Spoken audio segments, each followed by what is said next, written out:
कल्याणनगर भाग 2 परिसरातील बंद घर फोडून अज्ञात चोरट्यांनी तब्बल 16,39,000 रुपयांचा ऐवज लंपास केल्याची घटना मंगळवारी उघडकीस आली। या घटनेमुळे परिसरात खळबळ उडाली असून नागरिकांमध्ये भीतीचे वातावरण निर्माण झाले आहे। याबाबत विजापूर नाका पोलीस ठाण्यात चंद्रकांत शिवबाळा भांजे वय 67 यांनी फिर्याद दिली आहे।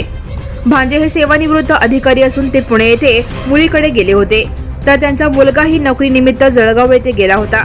या संधीचा फायदा घेत अज्ञात चोरट्यांनी 25 मे रोजी रात्री 8:30 ते मंगळवारी पहाटे 5:54 कालावधीत घरफोडी केली।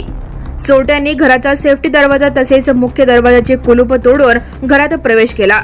त्यानंतर बेडरूम मधील कपाटाचे लॉक तोडून कपाटातील 1,20,000 रुपयांची रोख रक्कम आणि सुमारे 21 तोळे सोन्याचे विविध दागिने असा एकूण 16,39,000 रुपयांचा ऐवज चोरून नेला।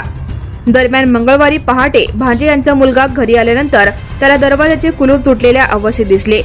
घरात पाहणी केली असता कपाट फोडून चोरी झाल्याचे निदर्शनास आले। त्यानंतर त्यांनी तातडीने वडील चंद्रकांत भांजे यांना माहिती दिली।